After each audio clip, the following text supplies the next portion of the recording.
Saudari-saudaraku yang terkasih, berjumpa kembali bersama saya Inspirasiku di Antara. Renungan Harian Selasa 24 Oktober, Pekan Biasa ke-29. Semoga kita bersama keluarga dan komunitas kita selalu dalam keadaan baik, tetap sehat, dan bersemangat. Marilah kita mengawali renungan kita dengan tanda kemenangan Kristus. Dalam nama Bapa dan Putra dan Roh Kudus. Amin. Allah Bapa yang Maha Baik, melalui Yesus Kristus, Engkau menerima dan mengasihi kami. Semoga kami senantiasa menaati sabda Putramu dan tekun mewartakannya, agar segala makhluk memuliakan nama-Mu. Dengan pengantaraan Yesus Kristus Putramu Tuhan kami, yang bersama dengan Dikau dalam persatuan Roh Kudus, hidup dan berkuasa Allah sepanjang segala masa. Amin. Dalam nama Bapa dan Putra dan Roh Kudus. Amin. Inspirasi kita hari ini dari Injil Suci menurut Lukas bab 12 ayat 35 sampai 38.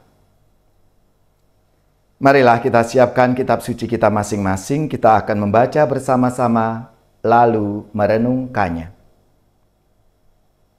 Yesus berkata kepada murid-muridnya, "Hendaklah pinggangmu tetap berikat dan pelitamu tetap menyala. Hendaklah kalian seperti orang yang menanti-nantikan tuannya pulang dari pesta nikah, supaya jika tuannya datang dan mengetuk pintu, segera dapat dibukakan pintu. Berbahagialah hamba yang didapati tuannya sedang berjaga ketika ia datang. Aku berkata kepadamu, sesungguhnya ia akan mengikat pinggangnya dan mempersilahkan mereka duduk makan, dan ia akan datang melayani mereka. Dan apabila ia datang pada tengah malam atau pada dini hari, dan mendapati mereka berlaku demikian, maka berbahagialah para hamba itu." Demikianlah sabda Tuhan. Terpujilah Kristus. Saudari-saudaraku yang terkasih, saat kita berkendara, kita tidak saja harus setia menaati peraturan lalu lintas, tapi juga harus menjaga diri kita untuk selalu waspada dan berjaga-jaga. Sebab kadang tiba-tiba ada kendaraan lain yang nyelonong atau ada hal yang mengagetkan kita. Apalagi jika jalanan padat. Kita harus berhati-hati supaya tidak terjadi hal-hal yang merugikan baik diri kita sendiri maupun orang lain. Kesetiaan dan sikap waspada atau berjaga-jaga tidak hanya dalam hal lahiriah, tapi juga hal yang rohani. Gereja mengajak kita untuk punya sikap waspada dan berjaga-jaga itu. Saudari-saudaraku yang terkasih, dalam sabda Tuhan hari ini, Yesus mengingatkan kita, hendaklah kamu juga siap sedia, karena Anak Manusia datang pada saat yang tidak kamu sangkakan. Seperti halnya kalau kita berkendara, sikap waspada dan berjaga-jaga menjadi sarana untuk membantu kita fokus dan tidak kehilangan arah. Sepanjang hidup, kita diajak mempersiapkan diri untuk menyambut kedatangan Anak Manusia. Maka dalam bacaan Injil, mengajak kita menyambut Tuhan dalam konteks datangnya yang kedua.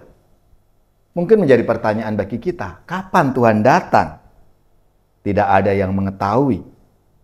Tuhan memberikan gambaran kedatangannya lewat perumpamaan seorang tuan yang pulang dari pesta pernikahan dan mendapati para hambanya itu berjaga-jaga. Dalam konteks hari penghakiman bagi seluruh umat manusia, karena kedatangan Anak Manusia itu tidak tertentu waktunya, maka Yesus pun mengingatkan kita untuk berhati-hati, waspada dan berjaga-jaga seperti seorang hamba yang menunggu tuannya pulang. Karena itu berjaga-jagalah, sebab kamu tidak tahu bila mana tuan rumah itu pulang, menjelang malam, atau tengah malam, atau larut malam, atau pagi-pagi buta.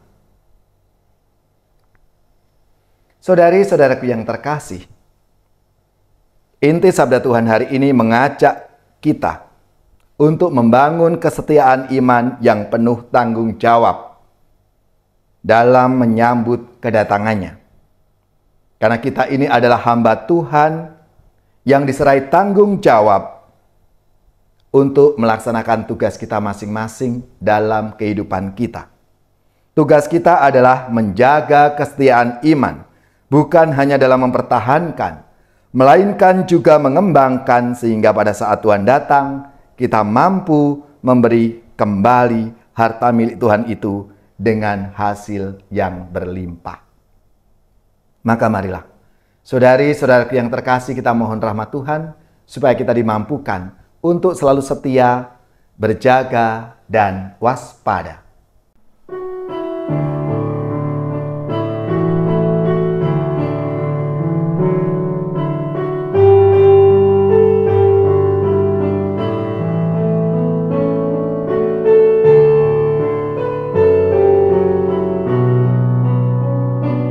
Singkirkanlah penghalang sabdamu, cairkanlah hatiku yang beku, dan bimbinglah kami di jalanmu. Singkirkanlah penghalang sabdamu, cairkanlah hatiku yang beku, dan bimbinglah kami di jalanmu. Saudari-saudaraku yang terkasih, marilah kita mengakhiri renungan kita hari ini dengan mohon berkat Tuhan, dan kita akan menerima tugas perutusan. Semoga saudari-saudara sekalian, keluarga-keluarga dan komunitas kita, orang-orang yang kita doakan, seluruh tugas, belajar, pekerjaan, usaha serta karya pelayanan kita dibimbing, dilindungi dan diberkati oleh Allah yang Maha Kuasa, Bapa dan Putra dan Roh Kudus. Amin.